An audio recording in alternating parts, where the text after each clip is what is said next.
할렐루야. 아멘. 오늘 수요 예배에 오신 여러분들을 예수님의 이름으로 환영합니다. 예수님의 이름으로 축복합니다. 아멘.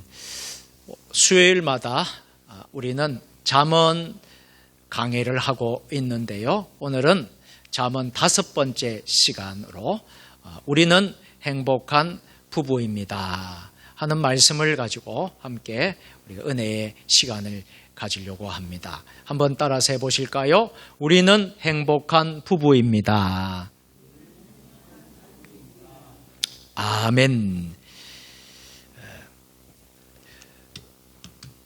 의료 기술 가운데 의학의 예방의학이라는 그런 이제 학문이 있습니다. 이 학문은 어떤 학문이냐 하면 많은 사람들이, 현대인들이 많은 질병이 걸리지 않겠습니까?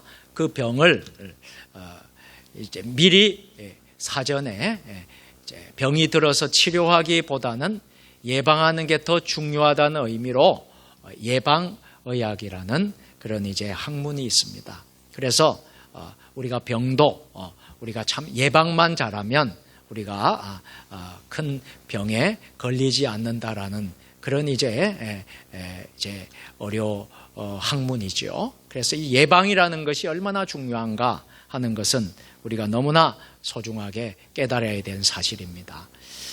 여러분, 우리 속담에도 이런 속담이 있지 않습니까?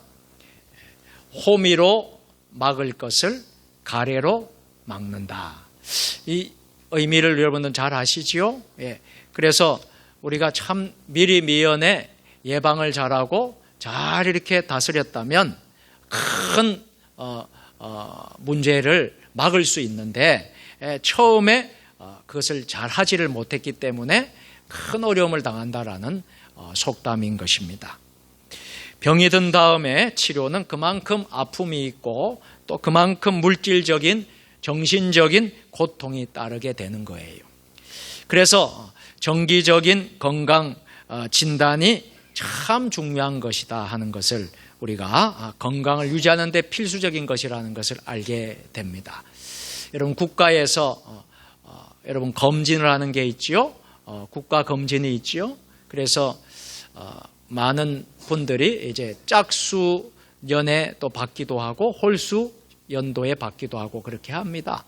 예, 저도 금년에 이제 제가 건강 검진을 받는 해예요. 그래서 이제 신청을 해놨습니다. 했는데 이제 받게 될 것인데요. 이런 이제 예방, 우리가 미리 검진을 하고 또 잘 이렇게 해서 뭐가 문제가 있는지 우리가 잘 살피는 것이 얼마나 우리가 건강을 지키는데 중요한 것인가 하는 것을 우리가 알 수 있게 됩니다. 건강과 행복을 위한 가정도 진단이 필요한 거예요. 그래서 우리의 가정도 정말 행복한 가정, 건강한 가정을 만들기 위해서는 우리가 참 어떤 부분에서 우리가 참 준비도 되고 예방도 잘 되어야 된다 하는 것을 말씀을 드립니다. 자동차를 사용할 때에도 정기 점검이 필요하다면 우리의 가정 역시 더 말할 것도 없습니다. 예방하고 서둘러 치료하면 쉽게 회복될 것을 그렇게 하지 못했기 때문에 가정이 깨어지면서 파탄 직전에까지 이르러 기진맥진한 가정들이 있다는 것을 보게 됩니다. 때로는 회복이 불가능해진 경우도 생기게 돼요. 함께 살기를 원하면서도 만나면 싸우고 서로의 상처를 건드리면서 피를 흘리게 하는 경우도 있게 됩니다. 우리 교단에 광주에 월광교회라는 아주 건강한 교회가 있습니다. 아마 우리 총장님도 잘 아시리라 생각을 합니다. 월광교회 김유수 목사님이라고 계시는데요. 목사님이 아주 목회를 참 훌륭하게 하고 참 겸손하시고 참 잘 하시는 목사님이 계십니다. 저도 신대원 시절에 교회를 탐방을 해서 그 교회에 가서 이렇게 이제 목사님을 뵌 적이 있는데요. 이 목사님이 쓰신 책 가운데 행복한 가정 만들기라는 책이 있어요. 행복한 가정 만들기라는 책이 있는데 그 책에서 보면 건강한 가정을 위해서 15가지 특징을 기록하고 있습니다. 그래서 제가 그 특징만, 제목만 여러분들에게 소개하려고 생각을 합니다. 자, 이렇게 화면에 보시면요. 건강한 가정은 한 15가지 특징이 있는데 첫 번째는 건강한 가정은 모든 것을 이야기하고 들어준다. 여러분, 우리가 가정에서 우리 가정을 있는 모든 우리 가족들이 말이죠. 모든 것을 이야기하고 들어줄 수 있어야 건강한 가정이라는 거예요. 두 번째는 건강한 가정은 상대방을 인정해주고 잘 돕는다. 그렇죠. 상대방을 인정하는 거죠. 그리고 잘 도와주는 게 진정한 건강한 가정이죠. 세 번째는 건강한 가정은 상대방에 대한 존경심을 가르친다. 여러분, 자녀들은 어른들을 존경해야 되겠죠. 그리고 또 예의를 갖춰야 되겠지요. 상대방에 대한 존경심을 가르치고 이 건강한 가정이에요. 네 번째는 건강한 가정은 신뢰의식을 잘 키워준다. 신뢰로 충만해 있어야 되는 거예요. 다섯 번째는 건강한 가정은 유머와 오락을 즐긴다. 그 가정이 너무 경색되어 있고 경직되어 있고 이런 딱딱한 그런 가정이 아니라 참 부드러우면서 유머도 있고 이 즐거움도 있는 그 가정이 건강한 가정이라는 거예요. 여섯 번째는 건강한 가정은 책임을 함께 나눈다. 그래서 항상 이 책임감이 있는 거예요. 그래서 가장의 책임, 아내의 책임, 부모의 또 책임, 자녀의 책임 할 것 없이 책임을 함께 나누는 가정. 일곱 번째는 건강한 가정은 가정의식과 전통을 강하게 지킨다. 여러분, 그렇지요. 가정에 규범이 있고 가정에 예의 범절이 있고 이런 전통이 있어요. 이런 것을 잘 지키는, 좋은 전통을 잘 지키는 가정이 건강한 가정인 거예요. 그래서 저는 여러분들이 우리가 기독교 우리의 가정이니까 여러분들에게 정말 우리의 집에 가훈을 하나씩 여러분들이 좀 정했으면 좋겠어요. 가훈을 하나 세우면 좋겠어요. 그리고 가훈을 세운다 그러면 우리가 기독교적인 그런 마음으로 가훈을 정해서 정말 그것을 우리가 정말 전통처럼 잘 지켜나간다 그러면 그 가정은 건강한 가정이 될 수 있을 줄로 믿습니다. 자, 그리고 여덟 번째는 건강한 가정은 일정한 가족관계를 고루 지키며 산다. 가족관계를 고루 지키며 사는. 아홉 번째는 건강한 가정은 옳고 그름을 바르게 가르친다. 무엇이 옳은지 무엇이 그른지 그것을 잘 가르치는 가정이 건강한 가정입니다. 그리고 열 번째는 건강한 가정은 종교와 신앙을 함께 나눈다. 그렇죠. 여러분, 가정에 와서 부모와 자식 간에 우리 형제 간에 여러분 신앙을 서로 나누고 서로 여러분 영적인 부분들을 함께 나누는 가정이 건강한 가정이에요. 그리고 11번째는 건강한 가정은 상대방의 인격을 서로 존중하는 거예요. 우리 자녀들도 인격적으로 대해주고 또 우리 모든 가족 구성원들이 다 인격을 서로 존중을 해주는 거예요. 12번째 건강한 가정은 남을 돕고 봉사하는데 먼저 비중을 둔다. 그래서 여러분, 이 봉사라는 것이 굉장히 기쁨이 있습니다. 그래서 인생을 살면서 여러분들 참 후회하지 말아야 될 것 몇 가지가 있는데 그 중에 하나가 봉사하며 살 걸. 내가 왜 봉사하지 말고 나누면서 섬기면서 살지 못했을까? 많은 사람들이 죽기 전에 후회하는 것 가운데 하나가 이거라는 거예요. 몇 가지 가운데 이거라는 거예요. 그래서 여러분, 남을 돕고 봉사하는데 비중을 두는 가정이 건강한 가정입니다. 그리고 13번째는 건강한 가정은 가족과 함께 대화를 많이 나누는 가정이에요. 그래서 여러분, 가정이 대화가 단절되고 여러분 그렇게 되면 건강하지 못한 그런 가정이 될 수밖에 없는 거예요. 소통이 되고 대화가 되고. 자, 14번째는 건강한 가정은 여과 손용을 잘한다. 참 우리가 현대인이 얼마나 바쁩니까? 먹고 살기에 얼마나 바빠요.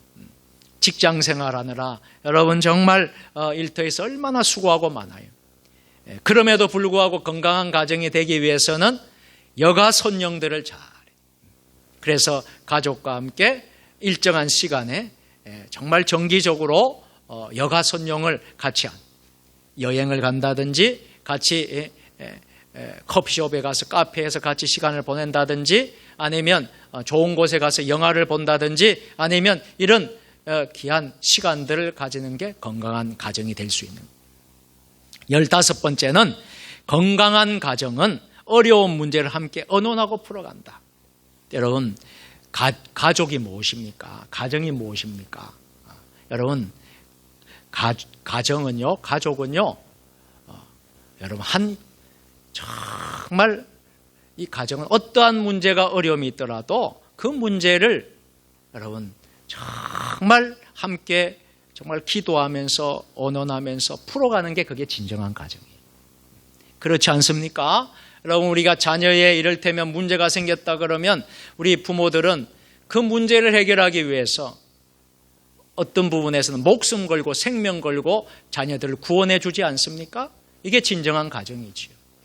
여러분 이것이 15가지의 특징, 행복한 가정 만들기에 나오는 책을 여러분들에게 인용을 했습니다. 많은 참고가 되면 참 좋겠어요. 오늘 본문으로 다시 돌아와서 이 부부는 우리 사회를 구성하는 가정의 핵심입니다. 부부가 행복해야 가정이 건강하고 세상이 풍요롭습니다. 에덴 동산, 우리가 창세기에 나오는 에덴 동산, 이 에덴 동산은요 하나님께서 만드신 최초의 부부인 아담과 하와의 보금자리였습니다. 아담은 하나님이 지으신 화를 보고 이렇게 기뻐했답니다. 이는 내 뼈 중에 뼈요 살 중에 살이라. 창세기 2장 23절에 기록하고 있습니다. 에덴 동산은요 하나님을 모신 행복한 가정이었습니다. 성도들의 가정이 하나님을 모신 아름다운 에덴이 될 수 있어야 합니다. 저는요 여러분의 가정들이 정말 에덴 동산처럼 정말 아름다운 에덴, 하나님을 잘 모시는, 하나님을 잘 섬기는, 예수만 섬기는 우리 집, 이 축복이 있는 여러분들 다 되기를 주의 이름으로 축원합니다. 우리 가정을 그러면 어떻게 행복하게 가꿀 수 있을까 하는 방법들을 우리가 오늘 말씀을 통해서 우리가 묵상해 보고자 합니다. 첫째로 특별히 우리가 행복한 부부가 되기 위한 첫 번째는 아내는 남편의 선물입니다. 오늘 5장 15절 말씀 같이 함께 읽겠습니다. 너는 내 우물에서 물을 마시며 내 샘에서 흐르는 물을 마시라. 아멘. 아내는 남편에게 참 샘물과 같은 거예요. 아내는 남편의 샘물이 되는 것입니다. 샘이 된다는 것은 무슨 뜻입니까? 야곱을 생각하면 알 수 있게 되지요. 야곱이 형 에서를 피해서 아버지 집을 떠납니다. 그래서 외삼촌 라반의 집으로 떠나게 되지요. 야곱은 외삼촌의 집을 찾아가 거기에서 1, 2년도 아니고 무려 20년 동안 머슴살이를 하며 삽니다. 야곱의 타향살이는 하루하루가 매우 고달팠을 것입니다. 여러분 생각해 보세요. 1, 2년도 아니고 20년 동안 머슴살이를 했다고 생각해 보세요. 얼마나 여러분 인생이 고달프고 힘들겠습니까? 그러나 야곱은 자기 인생을 결코 불행하지 않다라고 생각합니다. 그 이유는 무엇입니까? 야곱에게는 자기와 함께 나눌 사랑하는 누가 있기 때문에요? 여인이 있기 때문이었습니다. 야곱은 외삼촌의 딸 라헬을 무척 사랑했습니다. 그리고 그녀와 결혼하기 위해서 7년 동안 무료로 외삼촌 라반 집에서 봉사하였습니다. 돈도 받지 않고 사례비도 받지 않고 무료로 7년 동안. 왜 그랬을까요? 라헬을 너무나 사랑했기 때문에, 라헬을 얻고 싶기 때문에 그렇게 했던 것이죠. 이 성경 속에 나오는 그 중동 지방의 상황을 보면요, 당시에 그 중동 지방의 상황은 남자가 결혼하기 위해서는요, 여자의 집에 결혼 지참을 내야 했습니다. 그러니까 그냥 결혼되어지는 게 아니에요. 그냥 여인을 얻게 되는 게 아니에요.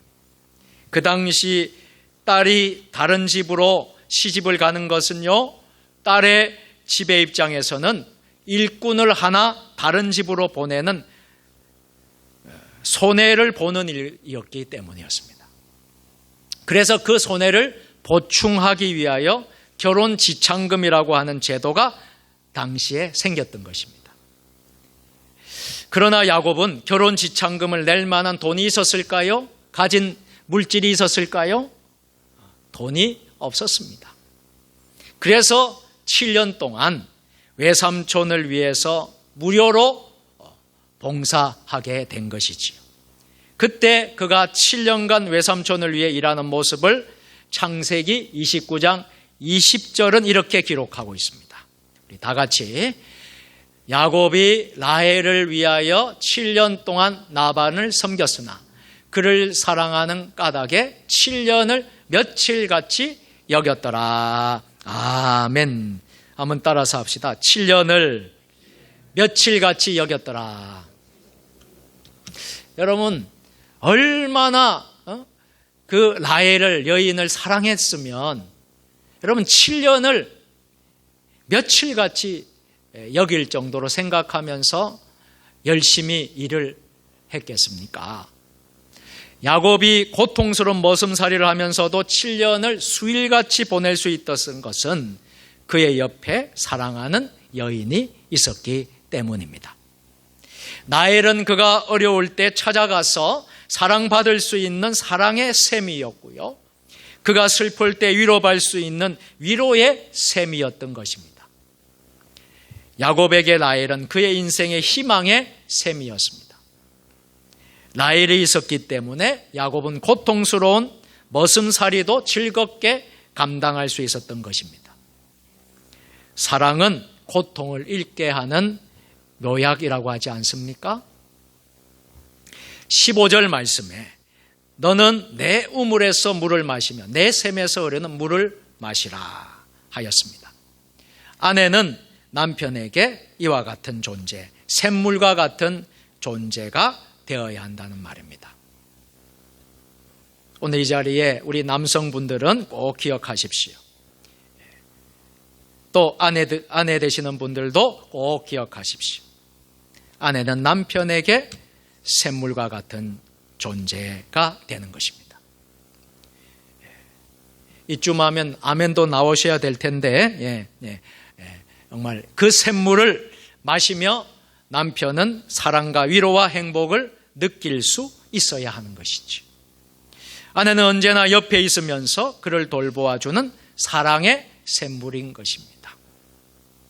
두 번째로, 남편은 그러면 아내의 어떤 것일까요? 어떤 역할이 될까요? 남편은 아내의 행복인 것입니다. 한번 같이 따라서 하겠습니다. 남편은 아내의 행복입니다. 아멘. 아내가 남편의 샘물이 되게 하려면 남편은 아내를 행복하게 만들어 줄 수 있어야 합니다.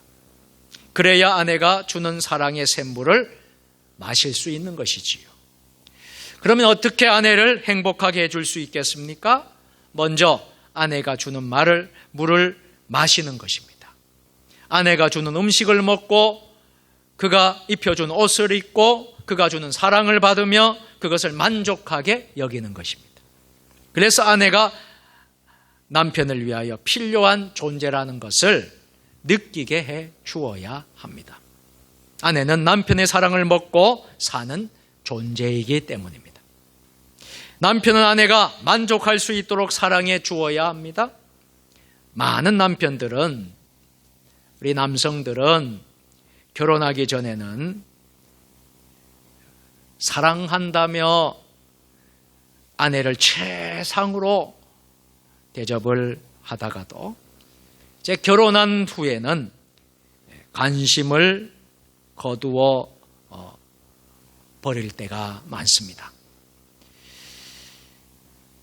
물론 사회생활에 바빠진 이유도 있고 여러 가지 직장 생활에 바빠서 거기에 너무 눈코 뜰 데 없이 바빠서 그런 이유도 있을 것입니다. 그러나 어떠한 경우라도 남편은 아내에게 사랑한다는 표현을 해야 합니다. 나이가 들어가면서 남편은 아내에게 늘 감사하고 필요한 존재라는 사실을 알려주어야 합니다. 아내는 남편과 가정에 필요한 존재라는 사실을 느낄 때에 자기의 생활에 보람을 느끼며 살아갑니다. 그렇게 해주는 것이 바로 아내를 행복하게 해주는 것이에요. 비단 부부만의 관계는 아니라는 사실입니다. 우리 가족의 구성원 전체가, 여러분, 가족, 부모님들, 또 자녀, 우리 형제 할 것 없이 이렇게 서로 여러분 행복을 줄 수 있는 그런 귀한 우리가 관계들이 되어야 하는 것입니다. 16절, 17절에서 아내를 집 밖으로 나가지 않게 하라고 오늘 말씀하고 있습니다. 오늘 16절, 17절 말씀 다 같이 어찌하여 내 샘물을 집 밖으로 넘치게 하며 내 또랑물을 거리로 흘러가게 하겠느냐. 그 물이 내게만 있게 하고 타인과 더불어 그것을 나누지 말라. 아멘. 아내가 집을 뛰쳐나가서 거리를 헤매는 여인이 되게 해서는 안 된다는 말입니다. 이 말은 아내를 집안에 가두어 두라는 말이 아니라 아내가 가정에서 행복을 느끼고 그래서 가정을 보살피는 사람이 되게 하라는 말인 것입니다. 아내가 가정에서 마음 줄 곳이 없으면 밖으로 눈을 돌리게 되고요, 밖에서 사랑을 찾으려고 거리를 방황하는 사람이 되는 것입니다. 가정에서 행복을 느끼는 여인은 밖으로 나가지 않습니다. 아내가 밖으로 나간다는 것은 그 남편에게도 1차적인 책임이 있다는 사실인 것입니다.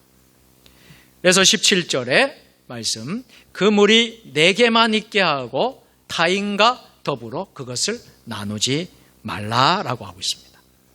이처럼 남편과 아내가 서로 사랑은 나누며 살기 위해서는 아내를 행복하게 해 주어야 하는 것입니다. 그래야 가정이 행복합니다. 아내는 가정에서 사랑받지 못한다고 느낄 때에 밖으로 눈을 돌린다는 것을 알아야 합니다. 그러므로 항상 아내에게 관심을 가지고 아내를 행복하게 하는 남편이 되어야 합니다.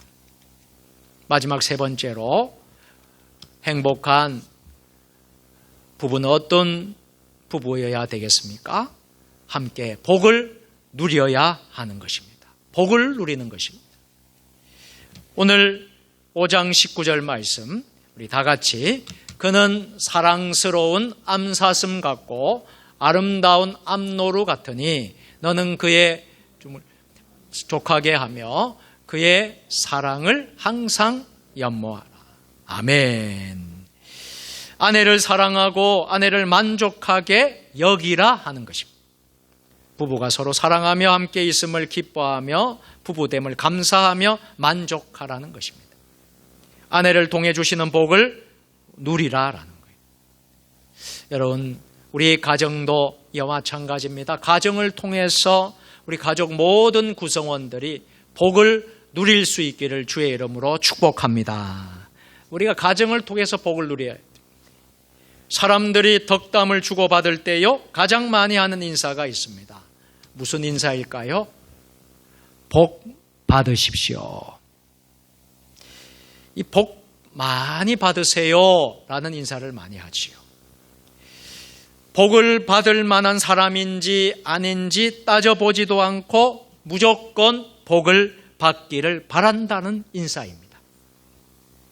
성경은 복을 누리라고 말씀합니다. 우리가 예수 믿게 되면 이미 하나님께서 놀라운 복을 주셨다는 것입니다.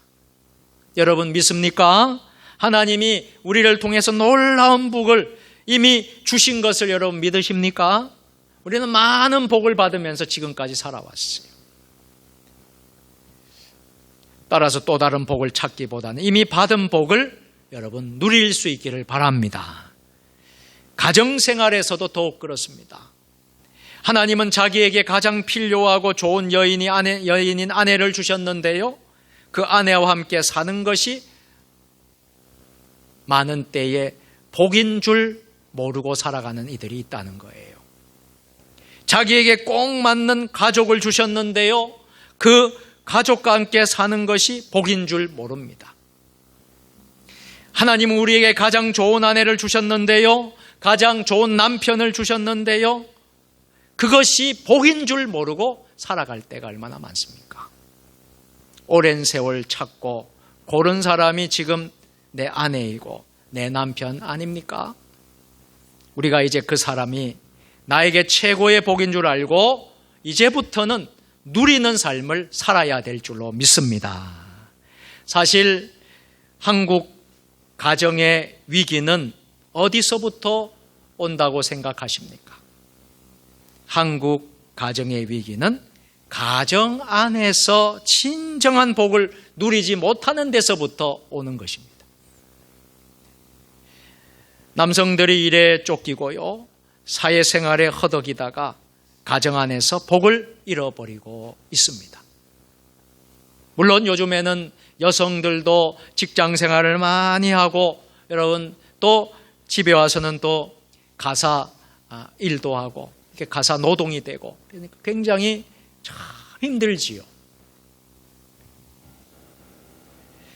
많은 사람들이 이렇게 일에 쫓기고 시간에 쫓기고 사회생활에 허덕이다가 진정한 가정에서 누리는 복을 잃어버리고 맙니다. 그 대신 가정 밖에서 무엇인가 찾아보려고 하는 거예요. 가정 안에서 아내와 가족과 우리 부모와 함께하는 삶 속에서 하나님께서 담아두신 복을 우리는 찾고 누려야 될 줄로 믿습니다. 이제 말씀을 마치겠습니다. 사랑하는 성도 여러분, 하나님께서는 오늘 본문 말씀에서 내 삶을 복되게 하라 명하십니다. 한번 따라서 해볼까요? 내 삶을 복되게 하라. 아멘. 아내는 남편의 셈입니다. 남편도 아내의 셈입니다. 그러니 남편은 아내를 복되게 해야 합니다. 더불어 아내는 남편을 복되게 해야 합니다. 가정을 더 범위를 넓히면 부모는 자식에게 복되게 해야 합니다. 자식은 부모에게 복되게 해야 합니다. 서로를 세워주고요, 서로 감사하고요, 서로 사랑해야 하는 것입니다.